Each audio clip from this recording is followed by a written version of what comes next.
Olá, meu nome é Gaio Wilson, eu sou estudante da Universidade Federal do Pará e meu trabalho é intitulado Vidas que não valem nada, necropolítica e resistência em Maus.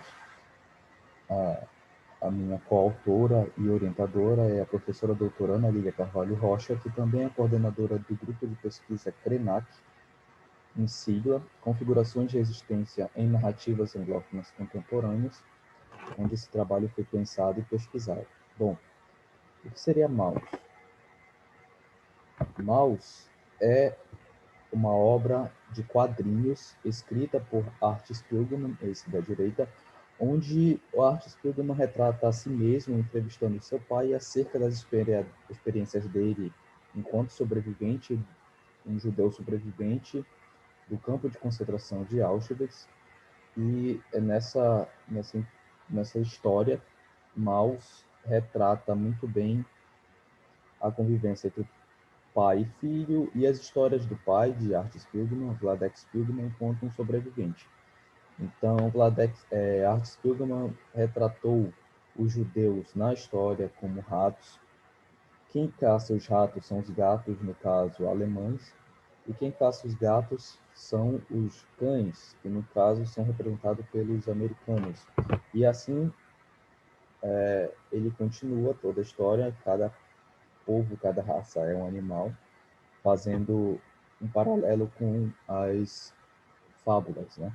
E ele tirou essa alegoria utilizando animais de um momento bem específico, onde a propaganda nazista, na figura do diretor Fritz Ripper, criou este, este filme que era vendido como um documentário real, onde o povo judeu era apresentado como ratos, e por esta razão eles deveriam ser exterminados, pois a simples menção de ratos, a simples criação de ratos implica na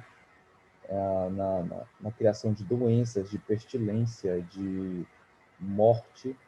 Então, posteriormente é criada a solução final, né? The Final Solution, a solução final da questão judaica, onde tantos esses anos de propaganda e alienação e associação do povo judeu a ratos tornou possível que todo um aparato industrial e político fosse criado com foco no extermínio do povo judeu. E Evans ele traz essa citação aqui que graças a anos de propaganda e alienação na Alemanha nazista, este extermínio dos ratos apareceu meramente como uma função de engenharia social e estritamente necessária para livrar o povo alemão da doença, da pestilência e destruição. Desta forma, Auschwitz não era um lugar de morte ou um lugar de destruição, era o lugar onde agentes sanitários trabalhavam para um bem da nação, extirpando os ratos da sociedade.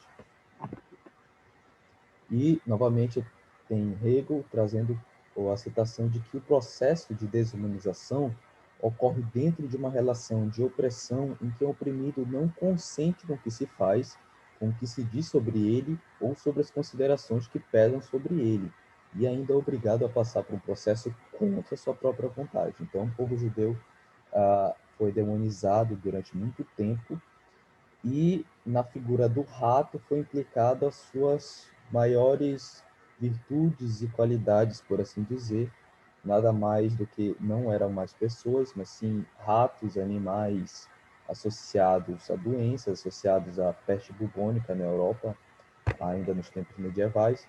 Então, esse processo de alienação, de desumanização, demonização do povo judeu, elevou a criação da instrumentalização do extermínio, né? Então, este é o ponto principal da necropolítica, essa industrialização, essa politização da mortandade.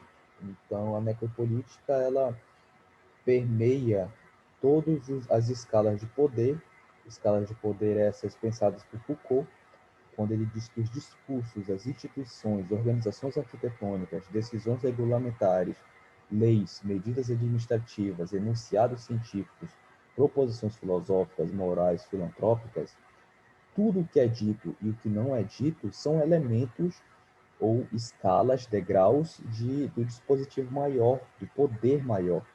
Então, Mbembe, quem pensou a necropolítica, que é a política da morte, ele traz essa relação de poder, escalas de poder, que se constituem para formar um poder de morte, uma política de morte.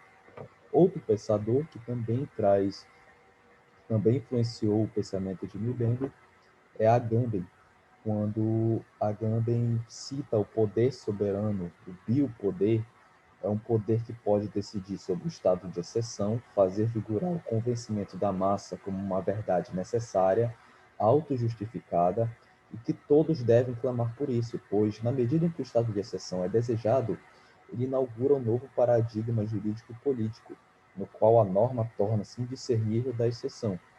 E para o Agamben, a soberania também é o ponto de convergência entre a violência e o direito, o limiar, a borda, a fronteira em que a violência transpassa em direito e o direito em violência. Então, neste mundo de exceção criado pela necropolítica, pela política de morte, a violência ela justifica o direito de ser violento, e o direito à violência justifica o ato de violência. Então, é um Estado que se auto-justifica o tempo todo, uma política muito presente até nos dias atuais, mas que na época, na era das catástrofes, para citar um autor, seria mais explícito, digamos assim, a política de morte e desumanização dos nazistas contra o povo judeu era bem mais explícita.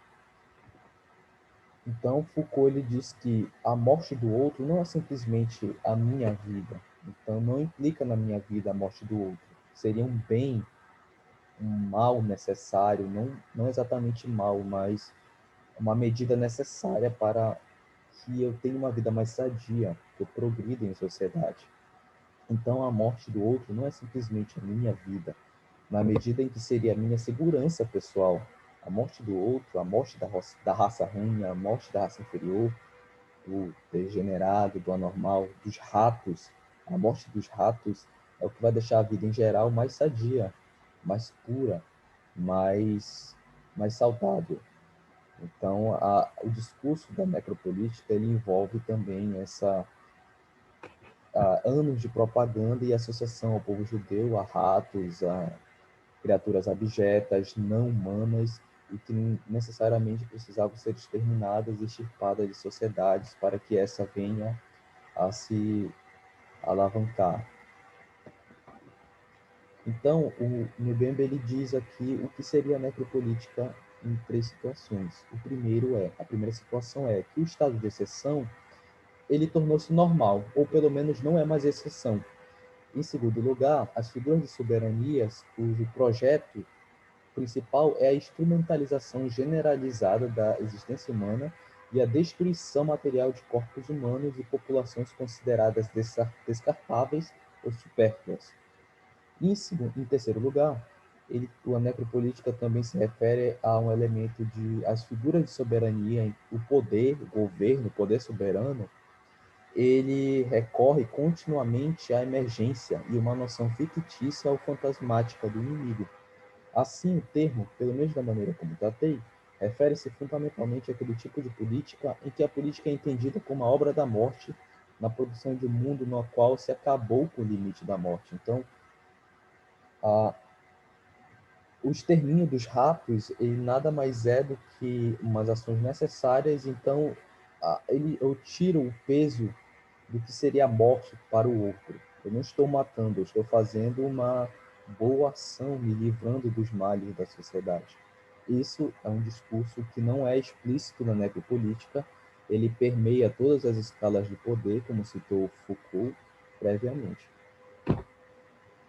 Então, o testemunho e a resistência de Vladek Spilgman, que é o nosso protagonista e que é o narrador da história, e enquanto testemunha, ele permeia toda a sua resistência enquanto indivíduo, por Sarmento Pantoja, ele diz que temos uma nova forma de testemunho, constituída por um narrador, que apenas ouviu a narrativa, o testemunhante, ou seja, aquele que valida o testemunho, ouvindo e vendo o testemunho, e por conta de ter ouvido o testemunho, é capaz de replicá-lo, avaliando a narrativa e selecionando para sua nova narração o que lhe interessa narrar, seja essa narrativa feita pelo narrador, testes ou supérstios. É interessante observar que o narrador pode até ser protagonista da narrativa, mas constrói seu testemunho não apenas pela sua memória, mas por um conjunto de memórias proféticas a sua, que foram narradas por um terceiro ao narrador, que a analisa e a constitui como sua memória. E isso é muito presente até na forma de como o quadrilho Maus foi criado por Art Spiegelman, retratando a si mesmo, retratando no quadrinho um jogo de metalinguagem para além da associação com fábulas e associação aos animais. Então, a Bárbara Hallo traz, na sua obra Literatura e Resistência, essa junção entre o que seria resistência, que pode ser também entendida como uma manifestação inerente ao ser, confere-lhe uma potência subjetiva intimamente ligada ao lado ético humano, a escrita, a arte, a memória e até mesmo através do corpo, quando ele resiste se erguendo contra, cognitivamente, as forças externas que ameaçam sua existência. Então, a todo momento, nós temos na figura de Vladek essa resistência enquanto indivíduo, nas situações mais adversas possíveis, ele se impõe e se mantém como uma força cognitiva, talvez manual, em que ele resiste das formas que ele encontra, tanto através da sua memória, quanto através dos atos que são rabiscados pelo seu filho na HQ. Então, eu trouxe dois exemplos. De primeiro, na parte do testemunho, em que o Art Spiegelman fala para ele: pai, é um ótimo material contar a sua história, fica tudo mais real, mais humano. Eu quero contar a sua história do jeito que realmente aconteceu. E, logo após o outro quadrinho, nós temos já o Vladek no campo de concentração e os prisioneiros perguntam: onde você vai? Ele diz: eu vou tomar banho no rio. E ele: você está louco? Lá na Polônia faz muito frio, a água congela, realmente. E o Vladek fala: olha, eu vou ficar limpo, eu vou me sentir quente em compensação.